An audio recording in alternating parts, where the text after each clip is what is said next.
मराठी मॅट्रिमोनीवर मिळतो सगळ्यात जास्त चॉईस। मराठी मॅट्रिमोनीने लाखो स्थळं जुळवली आहेत। यापेक्षा चांगली गोष्ट काय असू शकते? मराठी माणसांची नंबर 1 चॉईस मराठी मॅट्रिमोनी।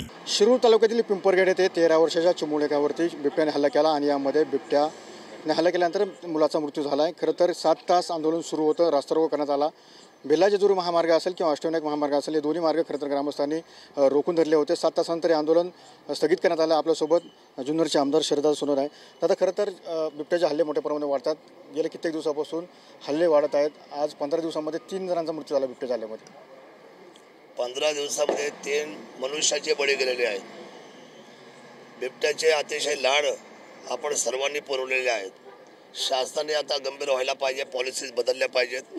7 तासाचं आता आंदोलन झालंय। शेतकऱ्यांचं मी भेट घ्यायला आलोय।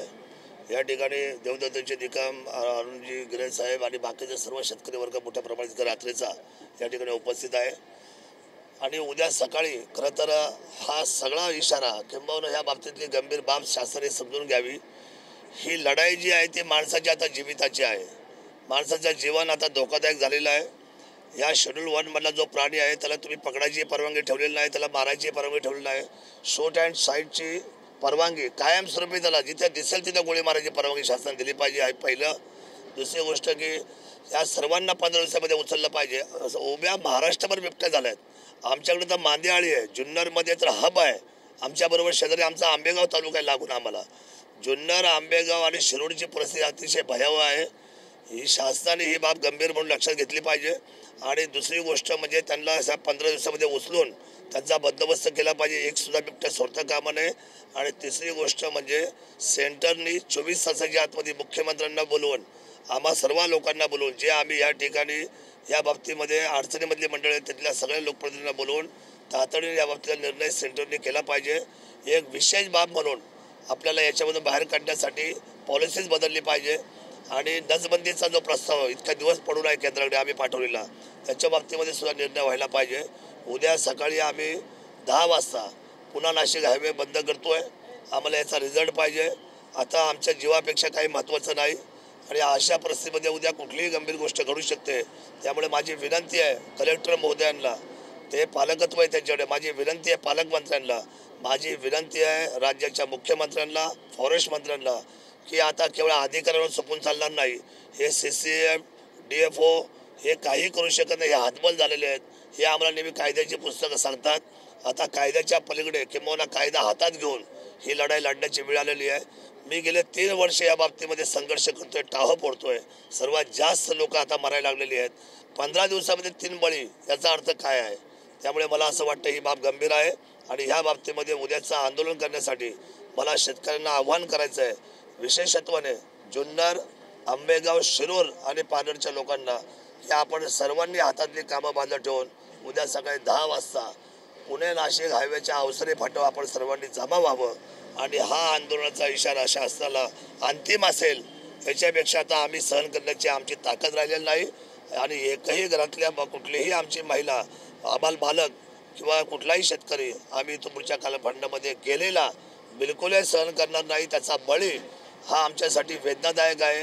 माणूस पुन्हा पैसे देऊन तुम्ही आम्हाला भरपाई देताय, माणूस गेला तर त्या भरपाईने माणूस परत येत नाही, त्याची किंमत तुम्ही ठरवू शकत नाही।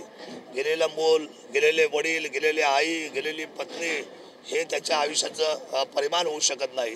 त्यामुळे मला शासनाला विनंती करायची आणि मला खात्री आहे की ह्या बाबतीमध्ये तातडीचा निर्णय करण्यासाठी तातडीची असलेली त्या ठिकाणची भूमिका शासनाने पारित करावी, पॉलिसीजमध्ये लक्ष घालावं। आम्ही कुठल्याही उद्या आंदोलनामध्ये तोडफोड करणार नाही, शांततेच्या मार्गाने आम्ही रस्ता रोको करू। आणि आम्ही ह्या बाबतीमध्ये निश्चित आहोत। आमचा विश्वास आहे की आम्हाला माणूस म्हणून तुम्ही आम्हाला आमचं संरक्षण त्या ठिकाणी शासनाने प्राधान्य द्यावं। आणि आमच्या सगळ्या कळकळीच्या विनंतीचा विचार शासन दरबारी नक्की होईल याची खात्री आहे।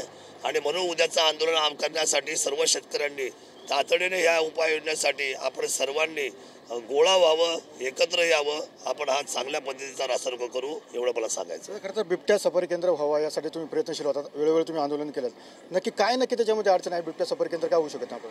बिबट सफारी हा खरं तर एक व्यवसाय वाढीचा किंवा पर्यटन वाढीचा विषय, त्याच्यामध्ये तुम्हाला सांगतो 30 बिबट्याच्या वरती बिबट जात नाही, तो भाग वेगळा आहे. त्याचा आणि याचा काही संबंध नाही. बिबट हटावा हा आमचा मुद्दा आहे आता गेले वर्षापासून, कारण आमचे इतके बळी गेलेत. त्यामुळे बिबट सफारी लोक काय करतात, हे दोन्ही गोष्टी एकत्र करतात. त्याच्या गोष्टीमध्ये पर्यटन वाढीच्या मुद्द्यामध्ये 30 बिबट हा आमची सफारी जी आहे, बिबट सफारी म्हणजे लेपर्ड सफारी म्हणतो आपण, ती ही भारतातली एकमेव सफारी असणार आहे.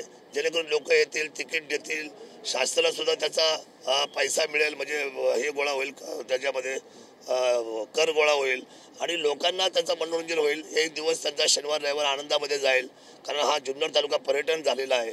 त्यामुळे आम्ही ह्या विचारामध्ये आहोत. तो हा संकल्पच वेगळा आहे. त्याच्यामध्ये शासनाने पैसा दिलेला आहे, त्याची परवानगी आता सुप्रीम कोर्टामध्ये आमची अडकलेली आहे शेवटच्या टप्प्यातली, ती होऊन जाईल.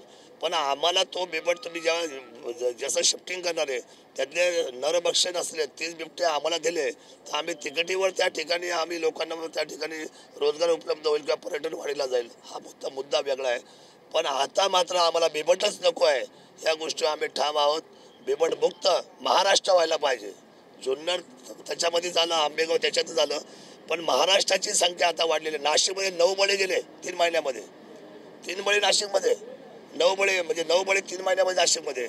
आणि ह्या असलेल्या शिरूर आणि आंबेगावच्या बाउंड्रीमध्ये 15 दिवसामध्ये आता 3 बळी गेलेले. काय चाललंय? कोण लक्ष द्यायला मागत नाही. खाली कलेक्टर कधी आलेले नाहीत, पालकमंत्री अजूनपर्यंत इथं आलेले नाहीत, इथे आमचे वनमंत्री आलेले नाहीत. असं कसं चालेल? असं कसं वागणार तुम्ही? गंभीर आहे सगळी गोष्ट, दखल घ्यावी. खरं तर तुम्ही नारा दिला होता, एक तर बिबट्या या ठिकाणी राहील किंवा मी राहील निवडणुकीमध्ये. काय नक्की त्याच्यामध्ये प्रोसेस आहे? मी आपल्याला सांगितलं त्याचवेळी आम्ही सांगितली ही पॉलिसी केला शूट अँड साईड, म्हणजे मारायची ऑर्डर पहिली करा. याला शेड्यूल 1 मधून बाजूला काढा. हा मांजरातला छुपा प्राणी आहे, हा काय वाघ नाहीये. हा म्हणायला दिसायला वाघ दिसतोय, पण हा एकदम भित्रा प्राणी. हा काय करतो, असा हळूहळू सरपट देतो, दबा ठेवतो आणि बसलेल्या माणसावर तो अटॅक करतो, खेळणाऱ्या मुलांवर. म्हणजे हा जो आहे हा घातक प्राणी आहे.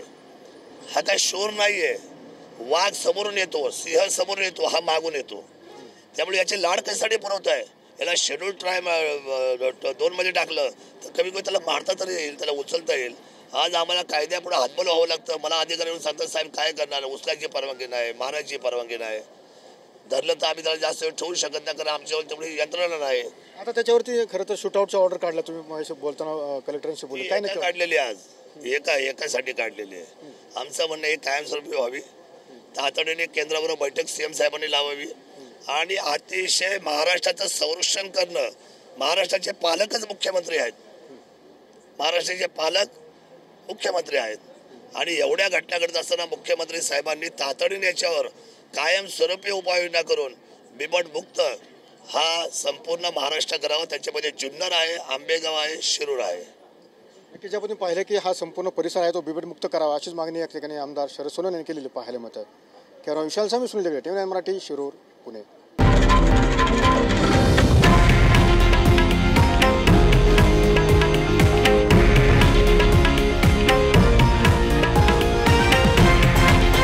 हे आहे देशातील नंबर 1 न्यूज नेटवर्क आणि आपण पाहत आहात TV9 मराठी, एकमेव.